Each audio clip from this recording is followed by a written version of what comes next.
Did you know that last year, calendar year 2017, was the safest year in aviation history? That last year, there were over 38 million flights around the world. There were over 38 million flights. And not one single commercial passenger jet fatality. Think about that. That's huge. Some of you may have heard this before today, before just now, but some of us don't really think about the tremendous amount of work that goes on for aviation safety behind the scenes for every aspect of your travel experience.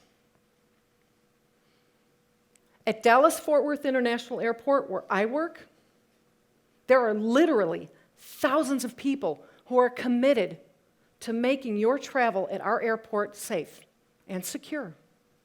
And I'm proud to say I'm one of them. What do I do at Dallas-Fort Worth International Airport? My job is to keep you safe when you travel at our airport by working to keep wildlife away from the paths of aircraft. I know. and I've been doing that for almost 12 years now. And what I'm here to talk to you about today is how we at DFW Airport took a really hard look at some bird numbers and became determined to reduce them in order to reduce the risk of bird strikes. And we have. We are making great progress. And the best part, my favorite part, is not only are we managing to make your travel at our airport safer, we're keeping things safer for wildlife as well. What a plus. Our biggest challenge historically has been reducing the risk of rock pigeon populations. You know these birds, common pigeons. Not only were they traveling over our airfield to get from one place to another, but they were flocking in increasing numbers onto areas of our airfield. If you're not familiar with the term airfield, that is the part of an airport where aircraft take off, taxi, land. Birds and aircraft don't mix. They don't. Birds rarely survive encounters with aircraft, and aircraft can be damaged when they encounter birds. So we take it very seriously. We tried all the tools in our toolbox to disperse these birds off of our airfield and keep them off, but nothing was working long term.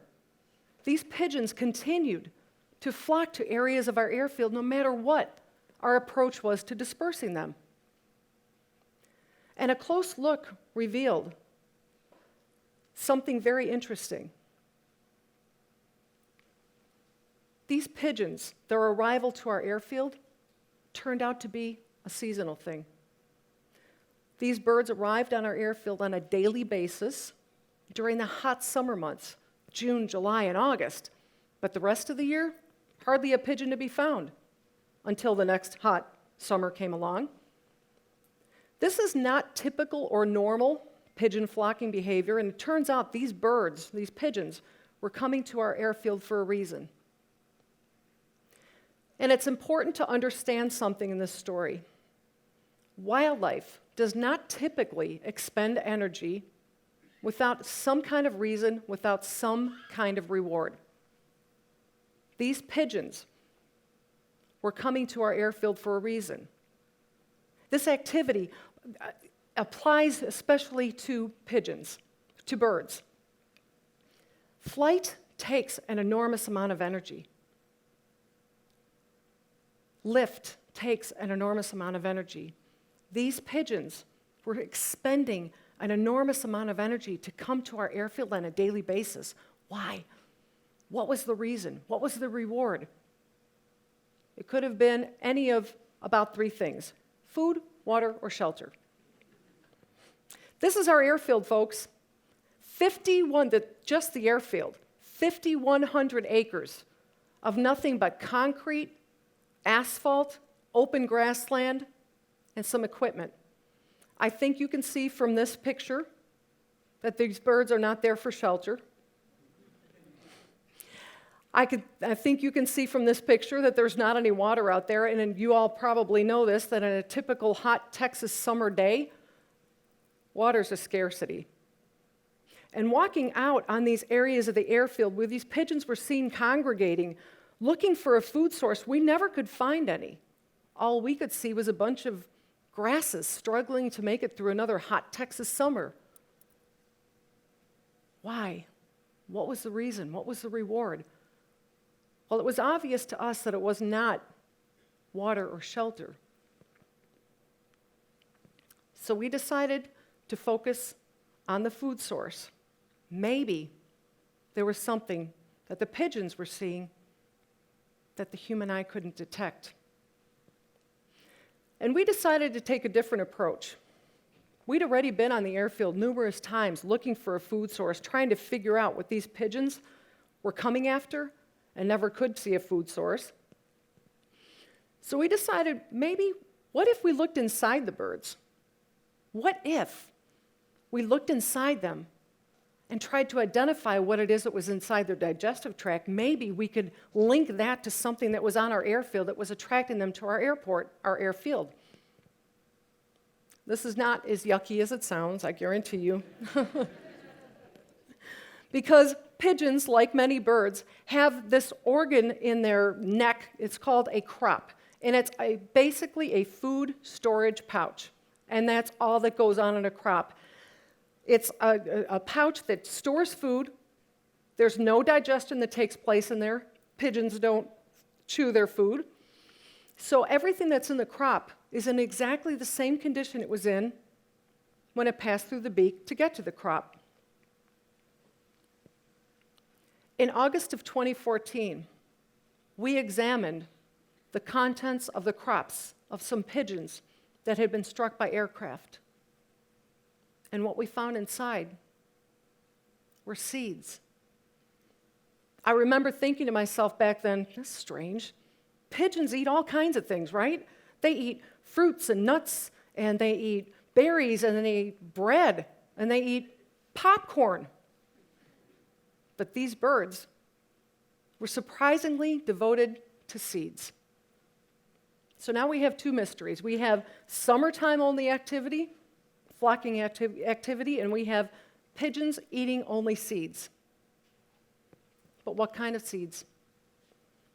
We reached out to the Botanical Research Institute of Texas in Fort Worth to ask for help in identifying the seeds, and we were put in touch with a botanist there named Amanda Neal. Ms. Neal agreed to look at the seeds, so we sent them off to her, and a short time later we received an email back from her, and she said, 99% of all the seeds and all the samples you sent to me were from one species, Lathyrus hirsutus, which is a scientific name for kaley P or Singletary P. And she went on to describe the life cycle of this plant as being a vining herbaceous plant that loves full sun and climbs up grasses. And so it's probably occurring in places where you mow sometimes, like an airfield. And she went on to talk about that this plant species blooms from March to May in this part of Texas and produces mature fruits and seeds from May to June. And as soon as hot weather arrives, they get powdery mildew, decline rapidly, and basically disappear. She went on to say, don't bother looking for kaley P right now because this is August. This plant has already gotten this disease. It's declined rapidly, basically disappeared. But next spring, you should easily be able to identify populations of it if it's growing on your airfield. Are you seeing what I'm seeing? The timing of the pigeons' arrival on our airfield matched the timing of the seed production of kaley P. And even more so, the explanation of the growth cycle, the life cycle of this plant completely explained why we were never able to see the food source. The food source had died back, declined rapidly, and basically disappeared, leaving its seeds behind. And the pigeons knew exactly where to find it. This was our aha moment. And it turned out to be a game changer. Ms. Neal agreed to come out to our airfield, to our airport the following season, the following spring, to help us look for kaley P. It was a really, really, really long wait for me. I am a patient person, but that was a long wait. I knew in my heart that we had solved our mystery, that we had figured out the pigeon's reward for coming to our airfield, but I had to wait for next spring to confirm it, to clinch the deal. But guess what? In April 2015, we found kaley P, and it was growing ubiquitously on our airfield. This vining herbaceous plant was embedded among the growing grasses there, hiding away, trying to grow future pigeon food. This breakthrough discovery launched an extensive botanical research project at DFW Airport. We learned this. What more can we learn? It turns out a lot. A year-long botanical research project revealed not only amazing things about the plants at DFW Airport, but amazing insights into the attractants and the bird populations on our airfield. We continued during this study to extract the contents of the crops of pigeons, and we added mourning doves into our work. Mourning doves are known seed eaters. No surprises with these guys. And they're the most commonly occurring bird on our airfield, and therefore also a potential risk. We continued with the documentation and the seed identification of what we extracted from the contents of these birds, and concurrently conducted a year-long, year-round, in order to capture all the seasons, survey of the flora at DFW Airport, focusing on the airfield and in the lands immediately surrounding it. When we were finished and we were able to put everything together, we concluded that not only were what these birds were eating were preferred foods, preferred seeds, not incidentally taken up as they were foraging for other things, but also that the plant species that produce these preferred seeds were growing on or near our airfield. From the very first eye-opening revelation that a plant species does not have to be present in order for it to be an attractant, I personally learned so much from this project. Some of it just cool stuff about plants, but some of it would turn out to be extremely important for determining and deciding what our next steps would have to be. The Flora study part of our study documented over 200 species, figure that, of plants growing on or near our airfield. And the crop content analysis documented over a dozen species that produce seeds that are highly, highly attractive to mourning doves or pigeons. And that this dozen species or more of plants, a very big variety of grasses, herbaceous plants, annuals, perennials, warm season plants, cool season plants, sprout, grow, mature, and produce a bird buffet of seeds at at various times of year, almost throughout the entire season. So that seed-eating birds almost always had something to fill up on. We discovered that some plants have an uncanny ability to dodge the efforts of our mowers by producing seeds at the tips of low-growing branches long after the mowers had lopped their tops off. Giant ragweed, typically a 4 to 6 foot tall or even taller plant, was discovered by the trained eye of Ms. Neal in this area of our airfield that had previously been mowed. And it had done what I just described, produced mature seeds at the tips of its branches, finished out its life cycle at less than 8 inches tall. We discovered that some plant species don't necessarily acknowledge or follow what our seasonal expectations of their growth cycle should be. Go figure, I mean, come on. That some continue their life cycle much further into the season than we previously thought. And some plant species start their life cycle way earlier than we previously thought. Here's our friend kaley P, getting a great head start on next spring's seasonal growth. We found this seedling in November. Yeah. All that we discovered, this and so much more, I wish I had more time to share it with you, launched an extensive collaboration at DFW Airport. The botanist, a vegetation management specialist, DFW Airport grounds crews, operations staff, and wildlife staff came together in a meeting to formulate an action plan. An action plan that would necessarily rely on and combine the knowledge and the understanding of that variety of plants, our problem plants. One that relied on and combined the understanding of the best methods to eliminate those problem plants and when to apply those methods so we don't harm our good grasses. And one that engaged and included the various DFW Airport board departments that would be needed to be involved to implement a new program.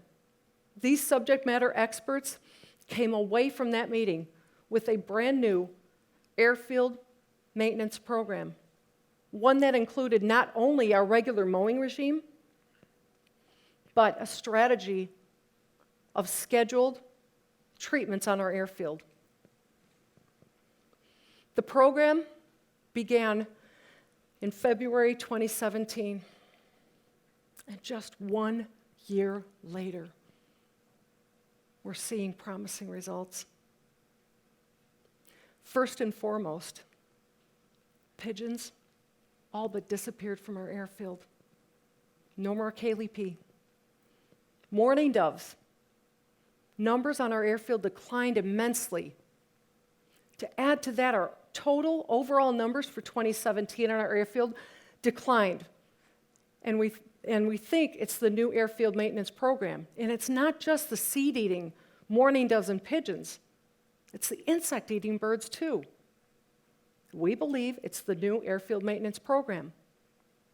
By eliminating that lush vegetation, we are changing our airfield's habitat. We're eliminating that lush vegetation that produces that bird buffet of seeds and provides habitat for insects. And in so doing, we're eliminating the attractants that bring birds to an airfield that's not a place that they want to call home. I am very, very, very happy to share with you an unexpected and unrelated bonus. By eliminating that lush, sometimes tall vegetation, we're finding we don't have to mow as often. What does that mean? Reduced mowing means reduced fuel consumption. Reduced fuel consumption means reduced emissions. By increasing aviation safety, we're becoming better stewards of our environment. So know that the next time you travel, wherever you travel, there are many, many, many people who are working towards our common goal, which is your safe and secure travel experience. It's not always just the front-end people we think about, that we know about.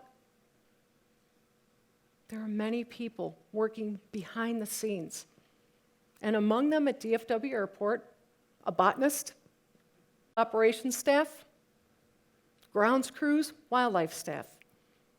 And we are all working together, and we are working very, very hard, and we are committed to clearing the path for your safe travel. Thank you.